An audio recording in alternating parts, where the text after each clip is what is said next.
item, board member reports, and I'm going to start with member Yang. I went to the August and the September Student Senate meeting, as well as I believe the August Constitution Council meeting.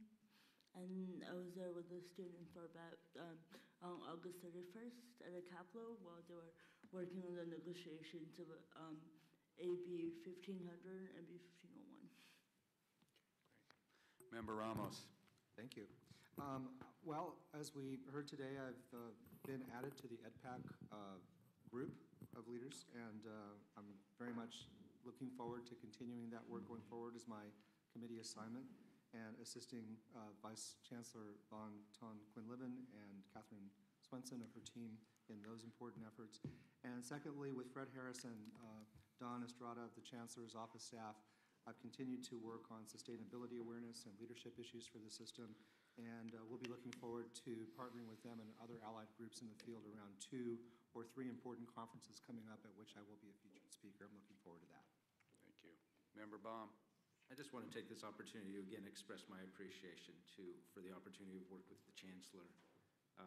The Chancellor's been a mentor of mine. This is the first person I called when I thought about entering service in the community college system, and also when I inquired about joining the Board of Governors. And he has been a steadfast leader that set an example for all of us to follow. And what I said was that when he was retiring as the state senate, and he agreed to take this when failing retirement third time, I felt that every day that he agreed to serve was a gift that he and Lakrita gave back to the students of California, and that we're all enriched by the opportunity. And certainly the students in California have been benefited greatly from his leadership. I express my appreciation to the Chancellor. Member McDougall. No personal report, but I would like to second everything that Board Member Baum said and wish our Chancellor the very best. Yes. Member Mailman.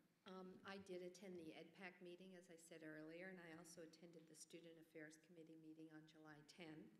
And I had an opportunity to go to a small social event in the past few weeks where the governor was, and just so everybody knows, the first words out of his mouth is online education. So when you meet him, he will mention that. And I also met Kathy McBride, who's a new person in his office for higher education, and got to talk to his legislative person, Gareth. So I made all my plugs as quick as I could.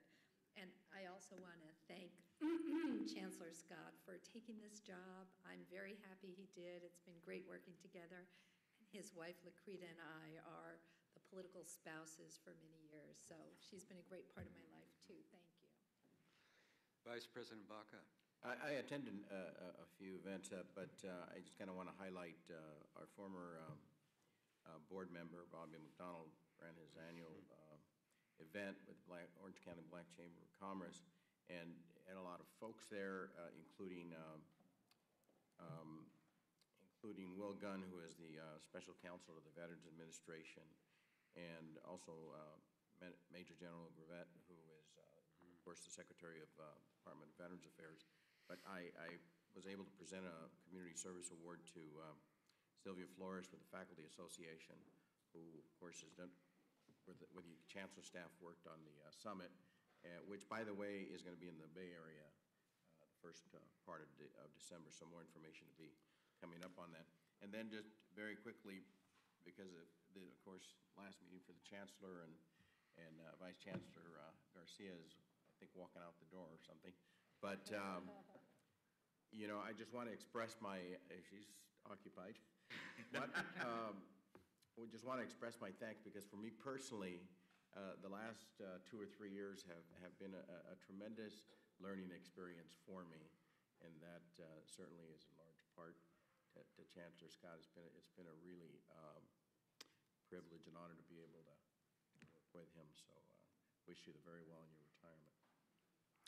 Member Belinsky. Member Storm. Thank you, Mr. President. I chaired the Student Affairs Committee meeting in July. The highlight of my activities was, of course, attending the retirement party for Chancellor Scott. I also making that presentation. That was great. Rich just walked out, but we had a good time doing that. And also want to announce that the next Student Affairs Committee meeting will be held November 2nd at the SSCCC General Assembly in an effort to have more students participate in that committee. Great. Member Hawkins. Thank you, Scott. Well, I too attended the Chancellor's retirement, and it was a very nice event. And Jarena, you and Rich were one of the highlights of the evening. Thank you. It's wonderful. We had a short time working together, Chancellor Scott. I appreciate that. I will say in your next chapter, I wish you as much success as you've had in all the previous chapters. Take care.